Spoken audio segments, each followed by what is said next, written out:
A few of my students came to me and they asked one simple question. It's like, what does his day-to-day as the leader of opposition look like? So can you tell them what exactly do you do in that role? Yeah, first, thank you very much for coming here. It's an honor for me to come, and lovely to see so many people from back home, so many students.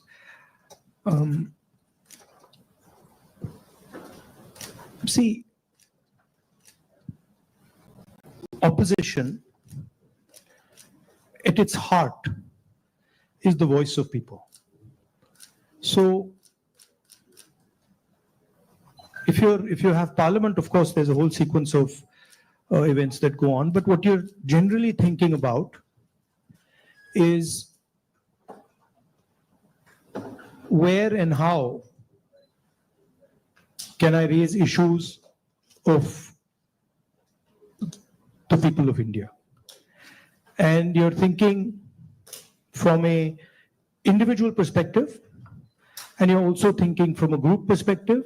You're thinking from a industry perspective, you're thinking from a farmer perspective, and the important thing is that you do it sensitively and after listening and understanding carefully. So very often,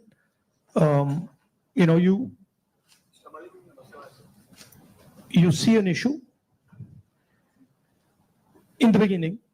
When you're new to politics, you see an issue and you're like, oh, that's what the issue is. But when you go into a little bit of detail, you realize that there is nuance and complexity. So understanding that nuance and then planning your day according to that, that's how it generally works. Parliament, of course, you go there in the morning and then it's like a war. You go in and then you fight. It's a pleasant war. It's reasonably fun at times. It can get nasty also, but it's a war of ideas, war of words, and we are trying to put our point of view across, and the government is trying to suppress our point of view. So that's how that works. And then there are a lot of people who come and see you. Different types of people, party people, business people, farmers, these type of delegations. So you're constantly listening to what they're saying. So you just mentioned that you look at issues in a certain way. Now, thinking about your career as a politician, the first time you got elected and this time, has there been a change in the way you look at these issues and your mind thinks differently about how to go about them? Quite differently. Now, I'm coming to the conclusion that listening is much more important than speaking, right? And listening doesn't just mean that I come there and I listen to you. Listening, that somebody you're talking to me and I'm looking at you and I'm hearing what you're saying, but I'm not listening. Listening is a completely different thing. Listening is putting myself in your position. So if you're a farmer, going into the person's life, going into the person's day-to-day life, and then understanding what he's trying to tell you. So listening is fundamental. And then understanding the deeper dynamics. So you then are not just swimming around on the surface, you're raising fundamental issues, and you don't go raising every single issue. You focus clearly and you're like, okay, this is important, I got to raise this. This is something important, I got to fight for this. This is something important, I got to fight. So you choose your battles much more carefully. I think you hit it on the head, that prioritization. So, very good definition of political strategy or business strategy. Understand clearly what you don't want to do. So don't sit there doing 50, 100 different things. Understand clearly, जो नहीं करना है, उसको पहले समझो, पहले कर दो. And then उसमें से 3-4 चीजें निकलेंगी, and then that's what you got to focus on. Well, I think back to the students, that's what we talk about. So this time you're hearing from Mr. Gandhi himself about prioritization. Now, a few things that you mentioned just takes me back a few months. A very unprecedented event happened in terms of the Yatra. Personally, for me, a 30-minute walk on the treadmill, you can see 4,000 kilometers and connecting with people in a very different way. How has that changed your perception about people, and how has it helped you connect with people differently? See, the first question to ask is, why were we walking 4,000 kilometers? Right? It's what created the need for us to do this. And the reason is that all avenues of communication in India were shut. Every single avenue, no matter what we did, it was all shut. We spoke in Parliament, that's not televised.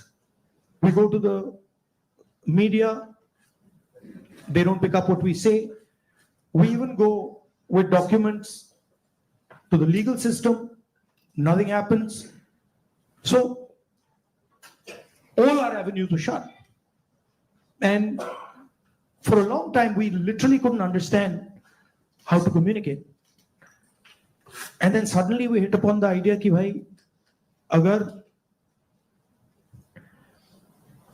Media आपको लोगों के पास नहीं ले जा रहा, institutional system आपको लोगों के पास नहीं ले जा रहा, तो फिर डायरेक्टली चले जाओ.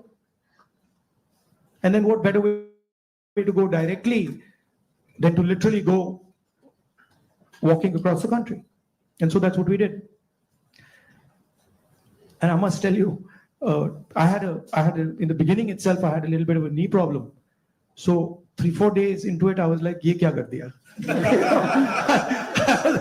I was like, because you get up in the morning, I go running. And so you get up in the morning and you say, "Okay, I'm going to go run 10 kilometers. And they're like, "Okay." And then you get up in the morning and you say, "I got to walk 4,000. It's a completely different paradigm. So there was moments of that, okay, this is quite a big thing. But it went surprisingly easy. It was not difficult at all. And it fundamentally changed the way I think about my work. I would say that it completely changed how I view politics, how I view our people, how I communicate with our people, how I listen to people, and not just me. There were many people involved in the Yatra, and all of us. And to me, the most powerful thing that happened organically on its own, we didn't actually do it, it just happened, was that we introduced, certainly for the first time in India, possibly for the first time in many, many countries, the idea of love in politics. And this seems strange, it's a strange thing, because you look at the political discourse in most countries, and you will never find the word love in that discourse. It just doesn't exist anywhere. You'll find hatred, you'll find anger, you'll find unfairness, you'll find corruption, you'll find all these words. But you will never find the word love in the language. And the Bharat Jodo Yatra actually introduced that idea into the Indian political system. And it has amazed me how that idea has worked. So now when you reflect on the Yatra, you think about some of the key moments that happened. Is there any like an aha moment that you want to share with us that you never expected it to happen, but it happened in a positive? I'll tell you what I realized. And many of you people who are in business school and other public facing spaces, I realized that actually when I was in the Yatra, the Yatra was speaking on its own. So I realized that I was there, but pretty much everything that was coming out of my mouth was actually coming from the Yatra, not for me. Right? So there was thousands of people, they were telling me things, it was going, I was listening to them, they were telling me things, and then their words were coming out of my mouth. So I was not communicating as Rahul. I was communicating as the Yatra was communicating. And it took me a little while to figure this out, because first I was like, oh, I'm giving a speech and I have this idea and I'm going to say this. But then suddenly it started to occur to me that every single thing coming out of my mouth is actually things people have said to me. And the most beautiful example of this was this slogan that came, which is "Nafrat ke bazaar mein mohabbat ki dukaan khol rahe ho," right? Now you're clapping, but the slogan did not come. It was not my slogan, right? It was not even a slogan of the organizers. It was a guy who came. I saw him, and he was walking with us, and there was a rope which used to surround us, and he was trying to come in, and he couldn't come in. The police would beat him. So I saw him once there, then I saw him somewhere else. And then I told Alankar, who's standing there, I said, "Dekho, usko le aao." So anyway, Alankar went looking for him. He had disappeared. Then after some time, he came out. He charged through the police, and then he pointed at me like that. And he said, "मैं जानता हूँ आप क्या कर रहे हो. मैं जानता हूँ आप क्या कर रहे हो." So I said, "क्या कर रहा हूँ?" He said, "आप नफरत के बाजार में मोहब्बत की दुकान खोल रहे हो." Right? So then I realized that this is not me. This is the sentiment of the crowd that is speaking. And so that would happen again and again. It would happen sometime. Once it happened when a woman came up to me, held my hand, is walking. And I could feel that something was wrong with the way she was holding my hand. So I said, "Kya hua?" She said, "वो मुझे मार रहा है." I said, "कौन मार रहा है?" He said, "मेरा पति मार रहा है." So I said, "मतलब?" She said, "नहीं, वो अभी मुझे मार रहा था, मैं भाग के आई हूं." So I said, "तो क्या करूं?" So I said, "पुलिस वालों को बताएं?" She said, नहीं, पुलिस वालों को मत बताओ." I said, "क्यों?" She said, "और मारेगा." Now, that's a sentiment of thousands and thousands. I realize that's a sentiment of thousands and thousands of women. That they're being mistreated, they're being treated violently, but they can't say anything. It's hidden. Right? So now when I'm speaking to you right now, I'm saying these things to you, it's not me. It's that girl who's saying it to you. I just transmitted it. So that's the job, in my view, of a politician, is to listen to sentiment, to understand sentiment deeply, and then to give it to other people, right? Like I can see the faces here of the women versus the men. And when I'm saying that, I can see the faces of the women are different. They're reacting completely differently to what I said because they're understanding that. They're like, "Oh yeah, I've been through that before," right? So that's the idea. The idea is not that Rahul Gandhi has some fantastic vision for the country and now he's going to project the vision to the country. The idea is, what is the country saying? What is the country feeling? Right? So in our system, I always used to wonder why this idea of sort of annihilation of the person. You know, if you look at Mahatma Gandhi, you see him in a sense destroying himself. You know, when he's in university, if you see his pictures, they're very nice suit, very nice hair combed. And then slowly you start to see that those things start to fall away. His clothes fall away, his fancy suits fall away, everything falls away. So there's a sort of almost a destruction of the person taking place. And you can see this in many of our leaders. And the reason it's happening is because the person is actually dying and the voice of other people is taking over, right? I don't know, I'll give you an example. Do you know what devta means in the term devta? Do you know what it means? Yes. No. No, it doesn't mean God. The deity. No, it doesn't mean the deity.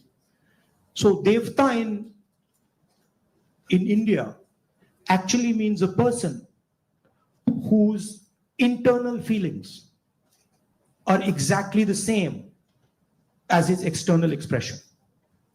Meaning he's a completely transparent being, right? It does not mean God. So if this person tells me every single thing that he believes or he thinks, and he tells it to me, that's the definition of Devta. Right? It's the idea that you destroy yourself. Right? So to me, that is interesting about our politics. How do you suppress your own ideas? Right? How do you suppress your own fear, or how do you suppress your own greed, or how do you suppress your own ambition and absorb other people's fear, other people's ambition? I think before we go to the next question, this needs a big, big round of applause. So we just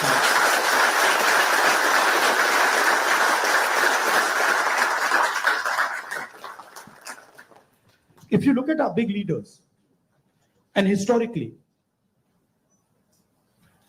and you can see extreme. So you can see a Buddha who's extreme. You can see Bhagwan Ram, same thing. You can see Mahatma Gandhi. The basic idea is the destruction of the identity. The basic idea is the destruction. The basic idea is the destruction of the self, right? And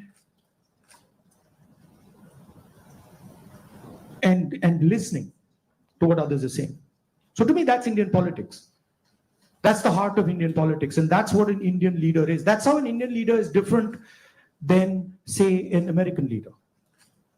An American leader will say to you, listen, we got to go there. I'm going to take you there. Promised land, let's go. Indian leader attacks himself. Gandhi essentially attacked himself. Totally different concept. In some ways, Bharat Jodo Yatra was an attack on myself. 4,000 kilometer chalna hai, risk hai, goli lag sakti hai, chodo. Let's see what happens. So then that generates a completely different way of thinking and a completely different relationship with people. You know? Idea of Shiva, basically. When they say Shiva is the destroyer, what is he destroying? Himself. That's the idea. Right? He's destroying his ego, he's destroying his structure, he's destroying his beliefs. So Indian political thought, Indian political action is all going inwards. But I mean, I think we might be getting too philosophical. So a good scientist is also that. I agree. Or a good engineer is that. Good yogi is that. In fact, if you're good at pretty much anything, you are destroying yourself in some way. I need a pause for that. One of the important threads in this fabric that we talk about is the youth, and they have a very strong role to play. And especially when you look at US and India, and I see all the students that come in, one of the greatest joys for us here is to work with our students. They just energize us beyond limits. More than 300,000 of them are in the US. About 4,000 of them from India are here at UTD. Where do you see them playing a role in the large scheme of things that India is poised towards? These ambassadors who are sitting here, and of course there are some who have come before and are doing great things here in the US.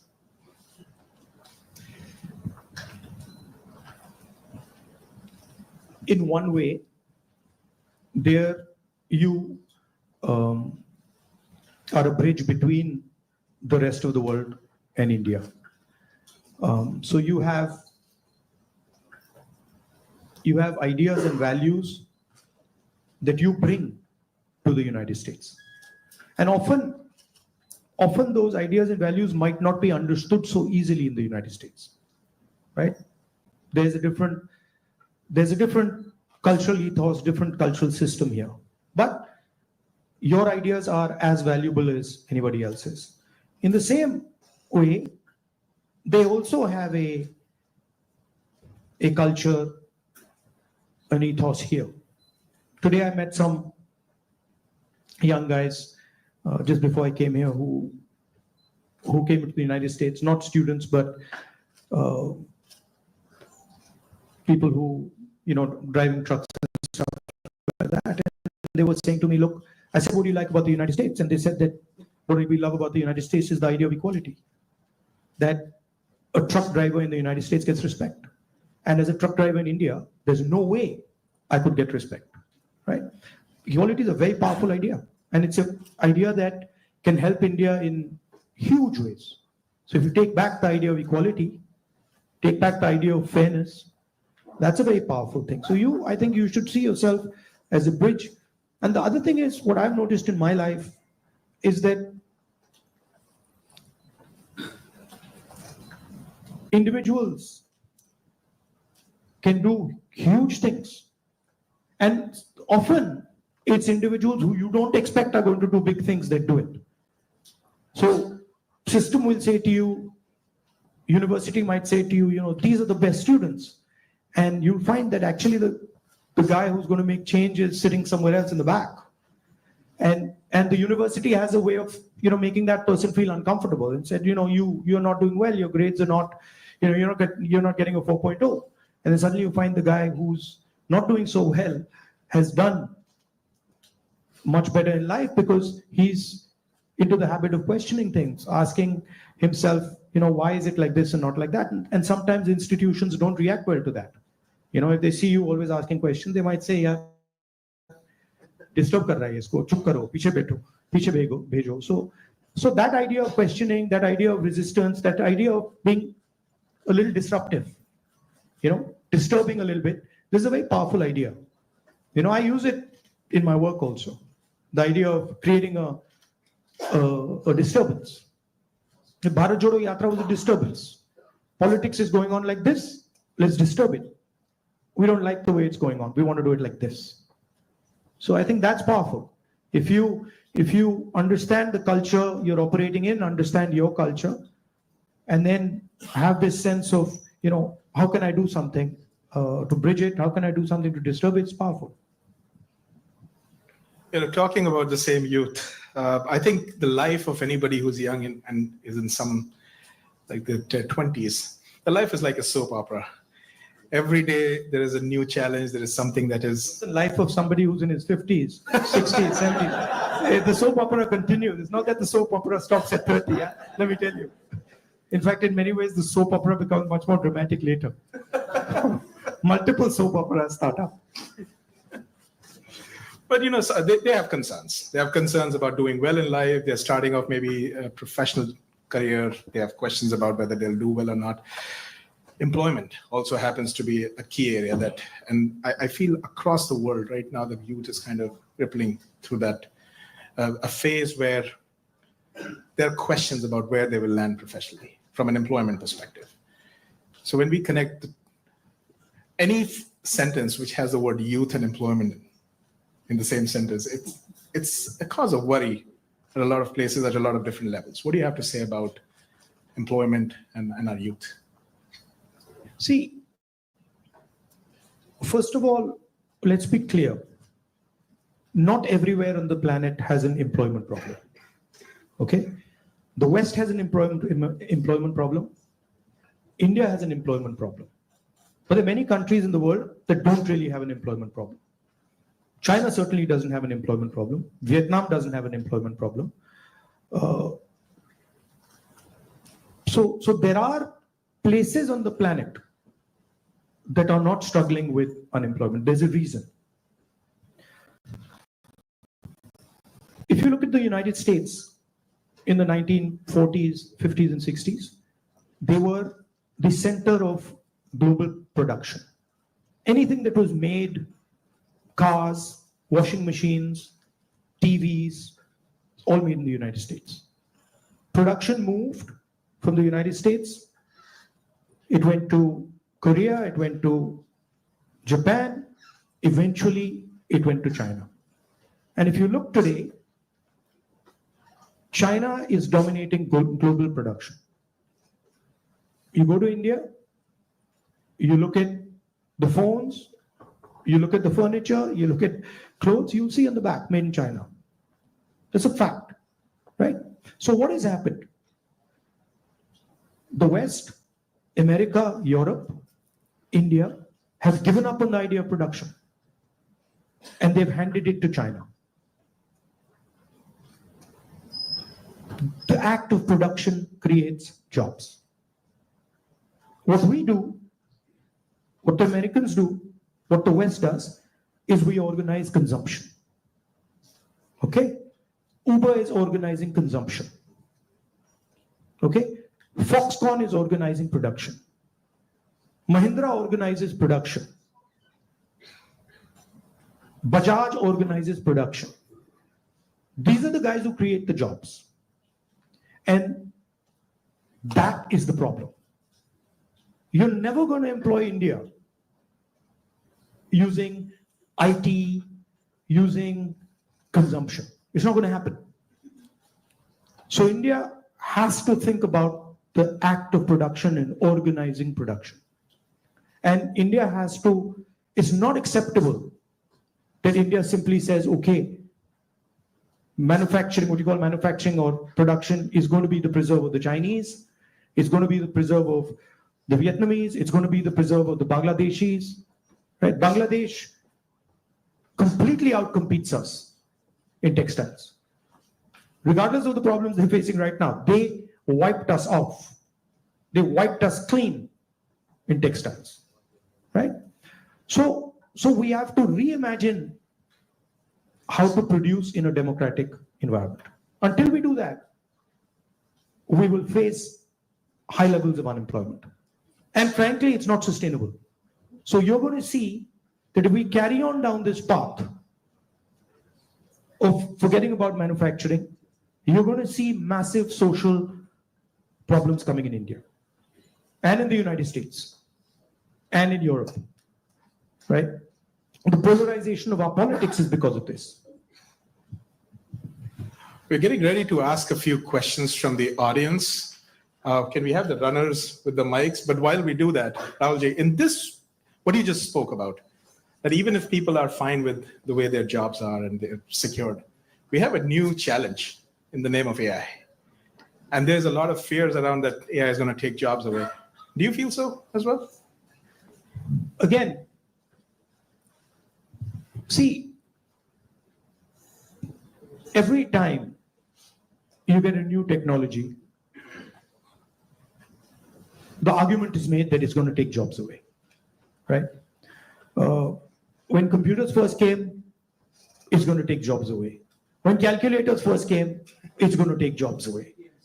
ATMs came, it's going to take jobs away. Okay, this is a fact.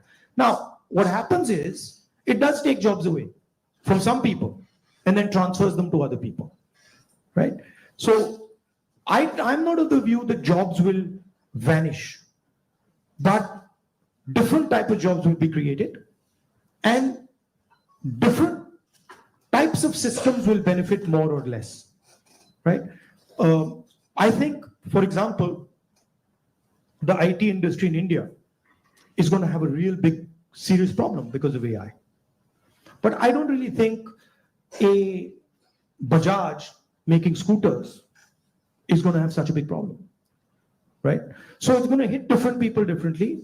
It's going to take away some jobs. It's going to add some jobs. And if you're positioned properly, it's an opportunity. And if you're positioned badly, you're in trouble. I mean, I remember Mr. Vajpayee gave a speech that Indians don't need computers, right? And somebody else gave a speech that Indians don't need English. Computers created millions of jobs in India. It's a fact. So it depends. It depends how flexible you are and how well you're looking at the future. Thank you so much. We do have some folks here who would like to ask a few questions. So Can we get a mic here, please? Mr. Shroff, right here. Oh, okay. First, let me add two questions. So first of all, thank you for the opportunity. Let's keep it to one question, please. Yeah. Yes, one question. So India has a young population. So what are your plans to modernize the education system and bridge the gap between the education system and employability? That is the first question. Let's keep it to sure. one, please. Thank you. Nimish. Should I just answer this one or you want to get, okay. I'll try. I think many people say that India has a skills problem. I don't think India has a skills problem. I think India has a skill respect problem. So India doesn't respect people who have skills. But I don't think there's any limit on the skills that are already available in India. Okay. Second, our education system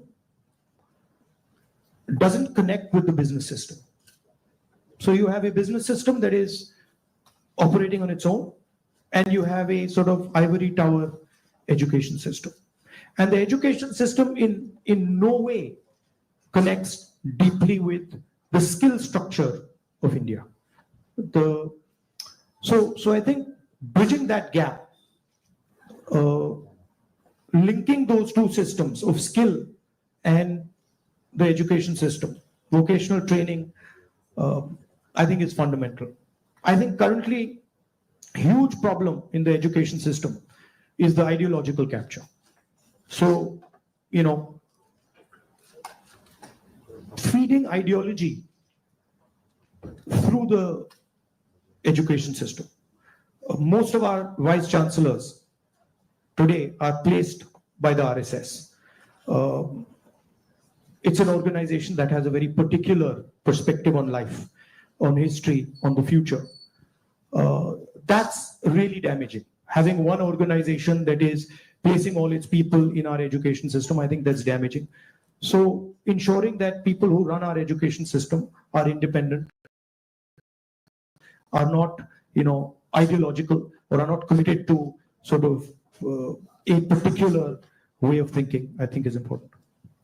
Thank you. Dr. Gupta. Rahulji, I have a question. What's your vision of creating growth in the industry, manufacturing? No, I don't see.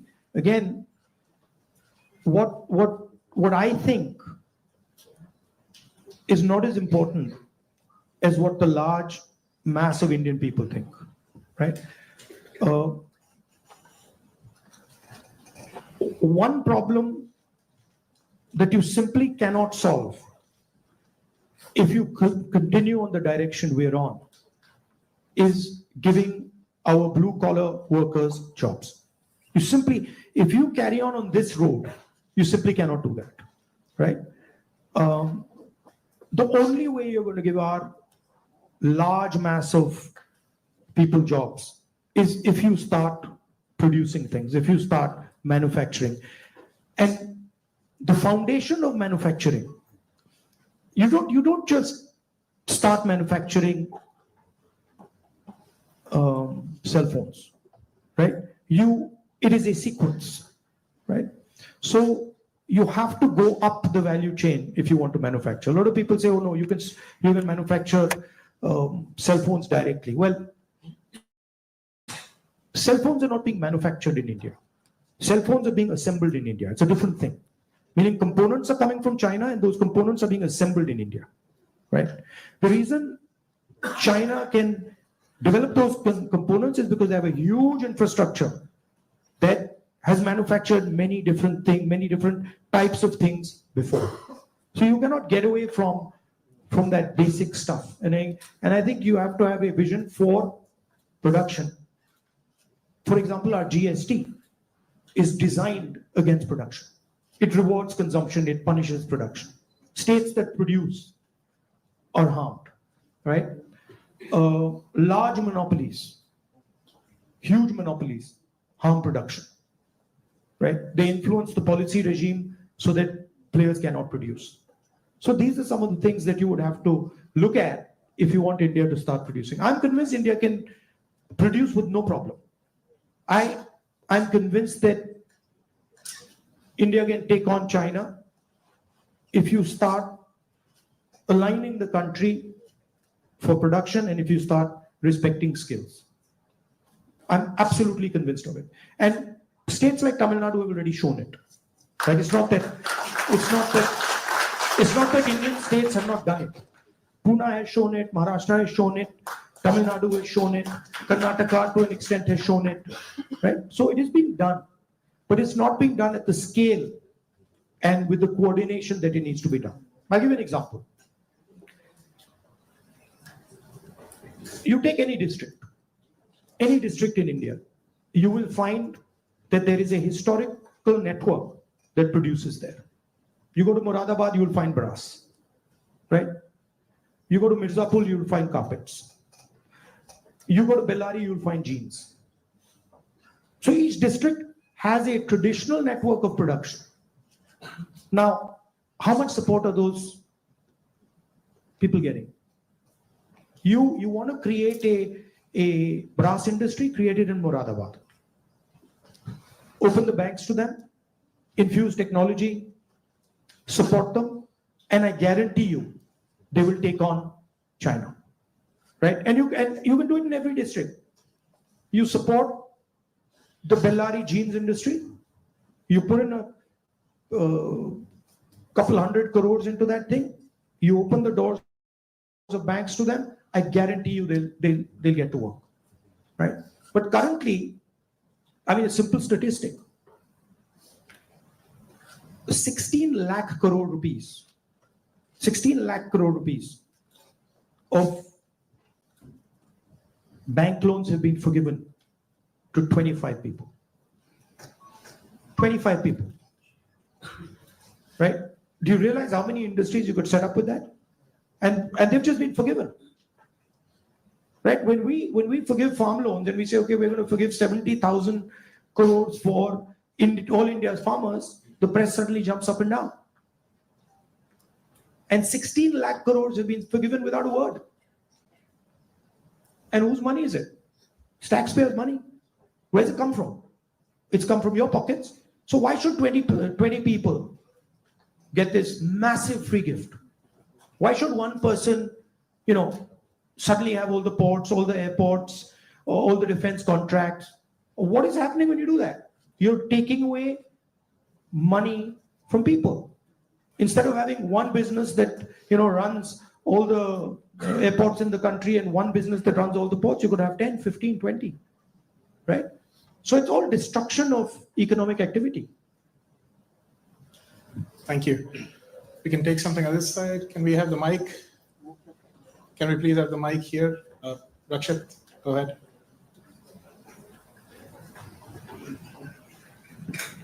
Hello, Rahulji. My name is Rakshit. First of all, thank you so much for being here. We feel so privileged. So my question is, how do you think we as students and youth contribute to and get involved in public service and the development of our country? Come and work with us. We can make it for you. But realize that it's not a neither is it easy, and it's not fun all the time. It can be unpleasant, it can be hard, but it's got its, you do get gratification from it, but it's not easy. And if any of you are interested in it, we run internships and we put people into our system and train people. Thank you. We had a question here, Mr. Shah. Rahulji, first of all, thank you for coming here and gracing UTD with your presence. I'm a faculty and I also represent a lot of students. So I'd like to ask, for everything we look at it and say, there is always something you can even do better for something that you haven't done successfully. So looking back, Bharat Jodo Yatra was so successful. Couple of things, what you could have done differently if you did it now. No, look, every single thing that you do, I mean, I'm sure if we sit down and say, okay, Bharat Jodo Yatra, we could have done it better, right? There's nothing that you do that you couldn't have done better or you can't do better. And that's just how life works. And these are choices. So I don't think I've ever done anything perfect in my life. And I don't think I will ever do anything perfect in my life. But it's a learning experience, right?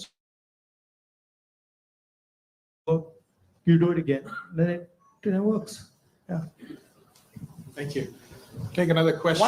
One thing that I didn't think was important because of something my father said to me once, which is strange, which turns out is quite important, which is that once my father told me, look, if you work properly, you don't need to tell anybody about it. Work speaks for itself. But it's actually not true. It's a strange thing. It's not true. You've got to communicate it. And the one thing I have fundamentally changed is that earlier I would do something and I wouldn't communicate it. And now I do something and I communicate it. It's not actually my nature. My nature is actually just to do it and not communicate it. But I think it is important that you communicate. Yeah.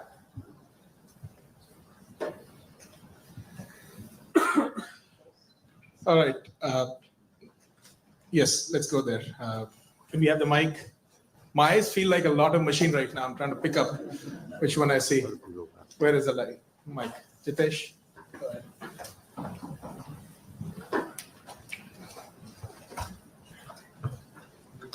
Thank you, Rahulji. So as my friend Rakshit was saying, like public into service or public into politics, which one you prefer? Like one Indian youth should be more into service or like complete into politics? Look, don't have a rigid idea of what political action is. And in the same way, don't have a rigid idea of what service is. Those two can overlap, right? Politics is much broader than fighting elections or giving speeches, right? Politics is about influencing how people think, and you can be very political and not be directly involved in the political system, right? Or you can be deeply involved in the political system and not be doing politics at all. So I don't think you should think that those are two different avenues. You should do what you like. And in what you like, you can do politics without a problem. I think we have time for another couple of questions, right? So, Dr. Mehrotra, can we have the mic here, please?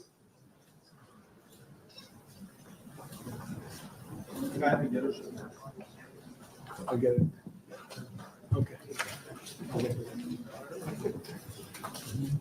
First off, thanks a lot for being here. It's a rare opportunity and we're truly grateful. To me at least, and I could be wrong here, it almost seems like there are two Indias. One that is reaping the benefits of the growth that we see, and then one that's being kind of bypassed.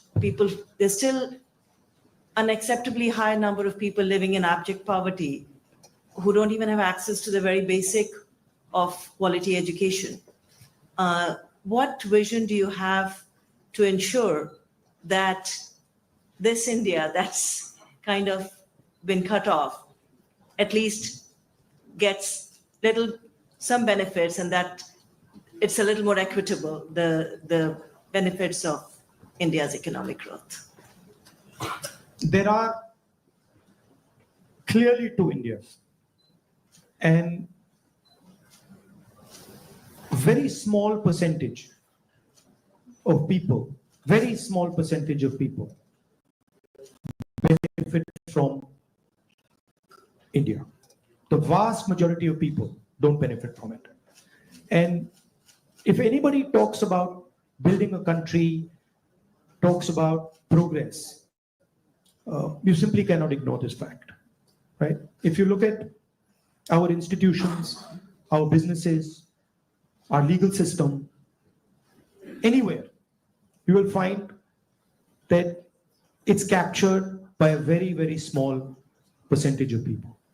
Now, one of the things that I keep saying is that in the 21st century, you need data and you need to understand the extent of this capture. I think when people actually understand the extent of this capture, they will be shocked, right? And so, for example, the idea of a caste census is a way of shining the light on this capture, right? It amazes me when people say, oh, there shouldn't be a caste census. It's like saying his leg is broken and there shouldn't be an X-ray. Why not, right? What's the problem? What's the problem with an X-ray?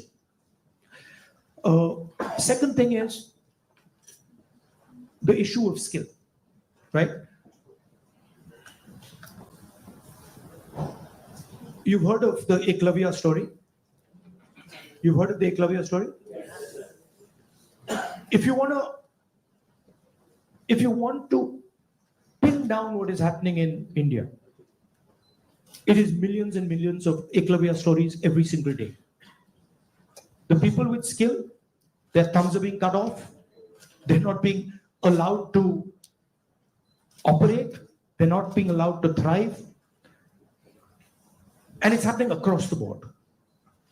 So respect for skills, supporting skills financially through technology, that's how you'll unleash India's power. You're not going to unleash India's power by empowering 1%, 2% of India. And, it's not interesting for me. So I'm very passionate about this. I'll give you an example. Sometime back when we were in government, we were talking about skill development. And the gentleman who was running, he was appointed by Manmohan Singh Ji for skill development. He came to see me. And we were having a conversation. And he was explaining to me how he was going to build ITIs. And he was going to put trainers inside ITIs. For plumbing, for hair cutting, for carpentry, for stuff like that. And I was listening to him. And I asked him a question. And what I said was, look, you're building these ITIs. And I gave him an example. I said, let's say you want to train 1 million barbers. Now, in your model, what you're going to do is you're going to have these ITIs, 1,000 of them across the country, and you'll train these barbers. But that's not where the barbers' skills lie. That ITI is not where the barbers' skills are. The barbers' skills are with the barbers. So I said to him, why don't you do this? Why don't you set up certification centers? And then go to every single barber in India and say, listen, this is what we'd like you to train. For every guy you send to our certification center, we'll give you X amount of rupees. So let's say you have, 1 million barbers in India. You go to 1 million barbers and you say, listen, you guys have the skills. We want to train barbers. And now start training barbers. And for every guy you train, send him to the certification center. And the moment we find that he's certified and he has been sent by you, we pay you. How long will it take you to 1 million barbers? 2 months? 3 months? Right? He just looked at me as if I was crazy. Right? Because for him, the skill isn't there. The skill isn't the ITI. But actually the skill is with the barbers, with the plumbers, with the carpenters. Those guys have the skill. That's the skill network. So why are you not using it to train? Just recently I was driving past Sultanpur and I walked up to this shoemaker. It was amazing because the guy says to me, I said, what's your biggest problem? He says, I've been working here for 40 years and nobody has ever respected me. So he says to me, the only man who has ever respected me is my father. Right? So I was thinking about this. And then he says to me, there was this scheme. And they said that, they've got this scheme for shoemakers. It was in Lucknow somewhere. So he says, so I, went to Lucknow. And I said, so what did they do? They said, well, they're going to teach me how to make shoes. He says, but I've been making shoes for 40 years. And I could teach those people how to make shoes. Right? So it's a fundamental disconnect with where the skills are. There's no shortage of skills in India. There's shortage of respect of skills in India. So you want to find the best carpenters in the world, they're sitting in India. But nobody respects their skill. Nobody actually tells them, we believe in you and we want you to build something. Right? So you can't build industry without respecting skill. Thank you. Maybe we are in time for one last question. So the lady here in the stripes, can we mic to her? And I request our ISA officers to come on this side, please, on the stage, while we do that. Go ahead. So as we all know, the female labor participation in India is quite abysmally low, and no country can ever progress or become developed with only 50% of their population working. So what would Mr. Gandhi's plan be for increasing our labor participation of women? And not just labor participation. It starts with a bad attitude that Indian males have towards women. And I don't mean every single Indian male, but a large number of Indian males' attitudes towards women is just, it's ridiculous, right? So it starts there. And it's a particular way of thinking about women. And we see it in the political system, we see it in the business system, we see it everywhere. So I'm very big, number one, on political participation of women. Reservation bill to start with, ensuring that women get into business, ensuring that women are supported financially if they want to open their business, and then making sure that it is made easier for women to participate, right? Women have their own particular issues that you need to take care of before they can start to participate. So I think the first thing is of thinking of women the same way you think of men, right? That they can do anything men can do, if not better, and that they are equal and better in many, many things. Okay? Also, by the way, this is part of the ideological fight between the BJP and us, right? The BJP and the RSS believe that women should be restricted to a particular role. They should stay at home. They should cook the food. They should not talk too much, right? And we believe that women should be allowed to aspire to whatever they want to do. Well, Mr. Gandhi, if I just say that it was great having you on campus, that is a big, big understatement. But can we give him a round of applause?